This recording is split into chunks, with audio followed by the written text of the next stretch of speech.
Amoureux de la physique, bonjour.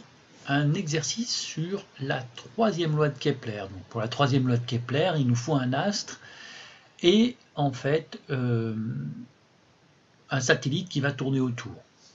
La troisième loi de Kepler, traditionnellement, elle nous permet d'obtenir la masse de l'astre qui est au centre, qui attire ces satellites et qui les fait tourner.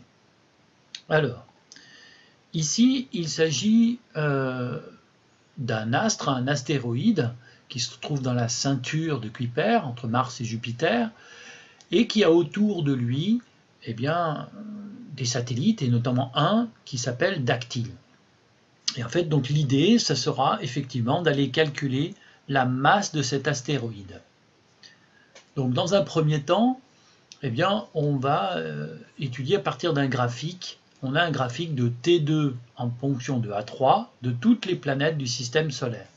Ça nous fait le graphique que l'on a ici et dont on va commencer en fait l'étude. Alors justement, ce graphique est une droite de T2 en fonction de A3, eh bien, nous demande de déterminer son équation.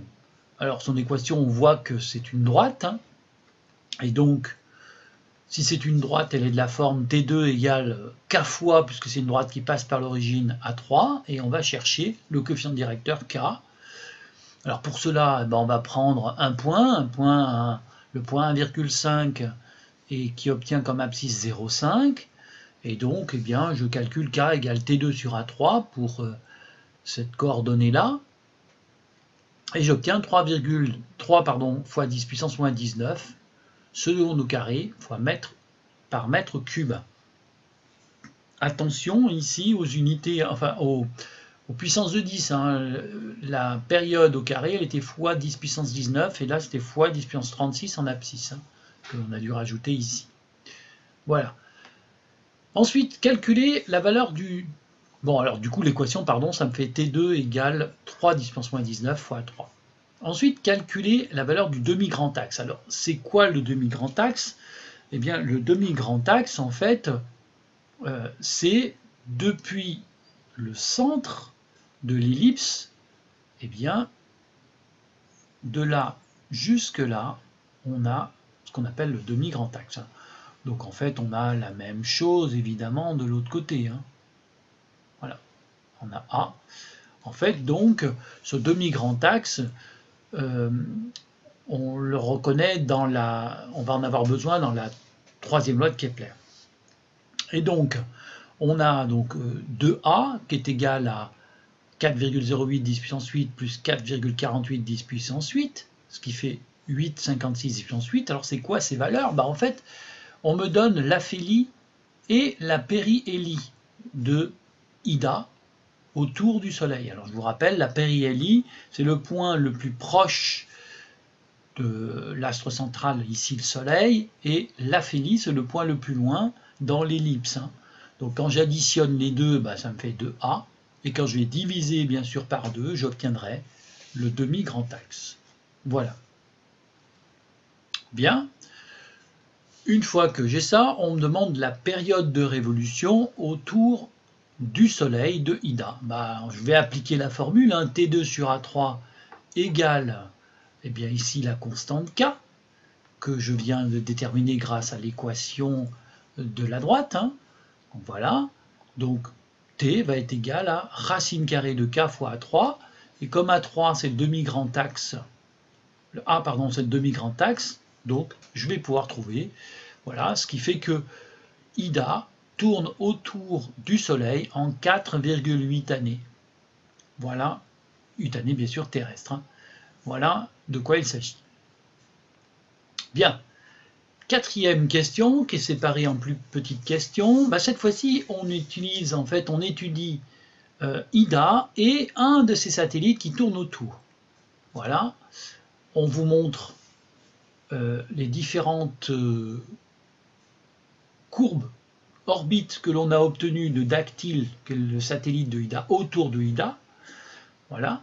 Et on demande dans quel référentiel a-t-on obtenu ces trajectoires. Le référentiel, en fait, c'est le référentiel centré sur Ida, c'est-à-dire idacentrique, hein, si le système c'est dactyle, on obtiendra des ellipses, hein, d'accord. Et donc voilà, en fait, hein, donc on a des orbites elliptiques. Et ça, en fait, c'est la première loi de Kepler qui nous le donne, puisque la première loi de Kepler dit que les planètes qui tournent autour du Soleil forment des ellipses avec le Soleil étant à un de ses foyers, un des foyers. Hein. Je vous rappelle que dans le cas des ellipses, ils ont deux foyers, sauf par cas particulier un seul foyer. Les deux foyers sont confondus si on a un cercle. Et donc, ben voilà, en fait, hein, on a, d'après la première loi de Kepler, Ida est sur un des foyers. Bien. Maintenant, on va calculer la masse d'Ida à partir de la troisième loi de Kepler, hein, c'est ce que je vous disais, en fait, hein, c'est très souvent le cas. La troisième loi de Kepler nous dit T2 sur A3 égale à une constante, et cette constante c'est 4pi carré G fois la masse de l'objet central, hein, donc ici c'est Ida. Comme je connais le demi-grand axe A, que je connais la période T, puisqu'on m'a dit, on me le dit ici, que sa période de révolution c'est 1,54 jours et la valeur du demi-grand axe c'est 108 km, je vais pouvoir trouver M. Voilà, donc M égale 4pi carré A au cube sur GT carré.